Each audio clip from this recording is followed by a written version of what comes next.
All right, thank you very much. And now, Tim Walz, your chance to ask a question of Brian Davis. Dr. Davis, you've said in the past that to fix health care, you would eliminate regulations that require insurance companies to cover certain illnesses or treatments. But in Minnesota, we do require health insurance companies to cover routine cancer screenings like mammograms. I think it's a good idea that insurance companies have to cover mammograms. Dr. Davis, under your plan that you have stated and written, Minnesota would no longer be able to do that. What do you say to the women of Minnesota and why you think that's a good idea?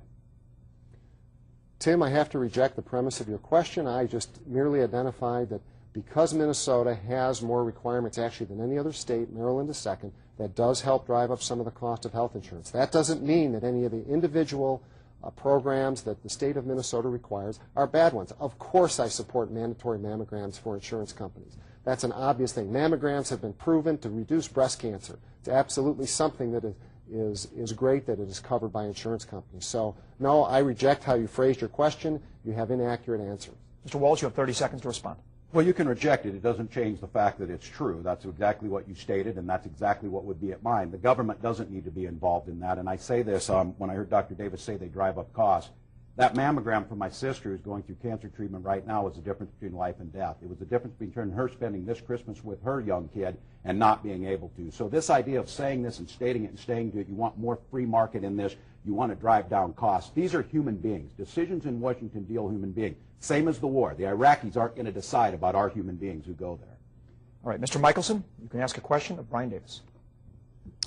Brian, your policy, which is drill here and drill now, I think is something that has to be done. But how long would it take for any of these efforts to really start producing oil in the near future? How long would it take? You know that oil is a commodity just like agricultural products, and we saw that as soon as President Bush eliminated the executive moratorium on drilling, that the oil went from $147 down to $125 a barrel. I do believe there are problems in the speculation market that we can solve, but still we do not lose the fundamental principles of supply and demand. I believe that right away, if we opened up ANWR, I've heard estimates that as little time as 3 years or less that we would be getting oil out of ANWR. And that is foolish that we're not going after it. I don't know why Congressman Walz still is against it. There's 10 billion barrels of oil up there. There's a pipeline that's nearby. It has a capacity of 2.1 million barrels per day, and they're only using 700,000 barrels per day. With regard to offshore drilling, of course it's going to take longer, but it's not going to take 20 years like some people claim. Mr. Michelson, you have 30 seconds to respond. I understand that. No, I am satisfied with the answer. Okay, that sounds good. It is now Brian Davis. Your chance to ask a question of Mr. Walz. Mr. Walz, the Farm Bureau is the largest organization in the state dealing with agriculture. You and I both interviewed for the endorsement, and you on the Agricultural Committee, you voted for the Farm Bill, yet you failed to receive the endorsement. Why is that? Did you receive it, Dr. Davis? Was that in the question? Farm Bureau chooses many times not to. On the 23rd of October, Farm Bureau will be presenting their highest award to me by their state president, the Friend of the Farmer Award. My work on the Farm Bill was instrumental in making sure that the farm safety net was kept in place, was making sure that conservation programs were implemented, making sure that we had the single largest increase in the nutrition title that we've seen. Those are women and children programs. Those are senior feeding programs. Those programs in use are up 70% over the last 2 months because of the economics of this. This is every single farm organization, from the corn growers to the pork producers to the farmers union. Everyone out there has shown their support for me. I was a leader in this, and I'm proud to have that. The Farm Bureau is an organization that has every right to make the endorsements as they see fit, but they know who I'm working for. It's the farmers of southern Minnesota. Brian Davis, your response. No, there are reasons why you didn't receive the endorsement, and that is because you voted against trade for our farmers that need expanded markets. You have not stood firm with them regarding the estate tax and the capital gains tax. They don't approve of your tax policies, and I can say that as a member of the Farm Bureau. And when it comes to energy, oil costs, diesel costs, and input costs, they've all gone up because of the obstacle that you and others in Congress have placed to offshore drilling, drilling in ANWR, and domestic oil and natural gas development. All right, and Mr. Walz, your chance to ask a question of Mr. Michelson. Greg, I'm going to ask about the Farm Bill, and just as a reminder, the offshore drilling ban has expired. Prices had already dropped to the point where they were at prior to that, just as a clarification. Greg, I know you're a farmer. I do sit on the House Agriculture Committee, and I was proud to have a role in writing this Farm Bill. It has a strong safety net for family farmers, provides the most funding for nutrition programs like school lunch programs, women and infant children programs, and senior feeding programs. Funds important conservation and renewable energy programs. How would you have voted on that bill? Well, Tim, one of the misnomers is that it's called a farm bill. You listed a lot of other programs and activities in there that have nothing to do really with farming.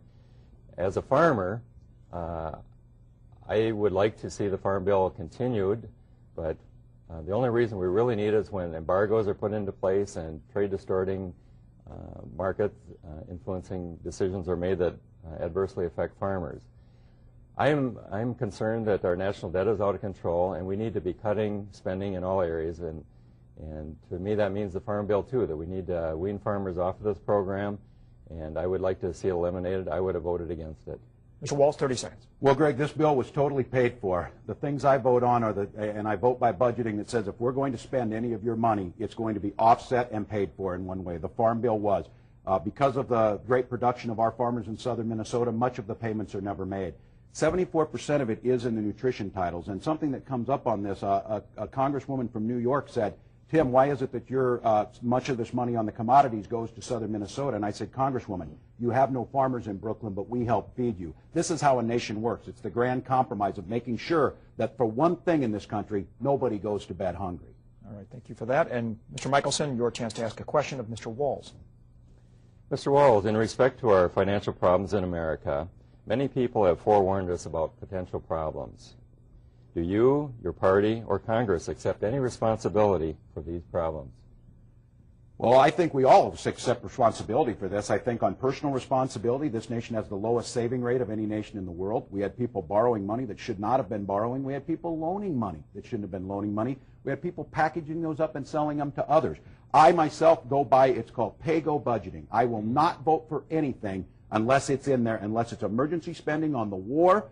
It has to be paid for. There has to be responsibility, and I think we need more members just like me. My party puts up pieces of legislation that aren't paid for, and I will vote against those if that's the case. We have to live within our means. We have to budget accordingly, and we have to prioritize. Prioritize for investments in infrastructure, investments in security, investments in education. This administration simply gave billions and billions of reckless tax cuts to the top 1%. Mr. Michelson, do you have a response? As a citizen, it's important for me to balance my budget and live within my means. I think the national government needs to do the same. We had many very intelligent people in Washington, our economists, and many other people that have forewarned us about this potential problem a long time ago, and Congress should have put that as a priority. I mean, this is a travesty to be passing this on to future generations, the amount of our deficits and our debts. And Mr. Davis, your chance.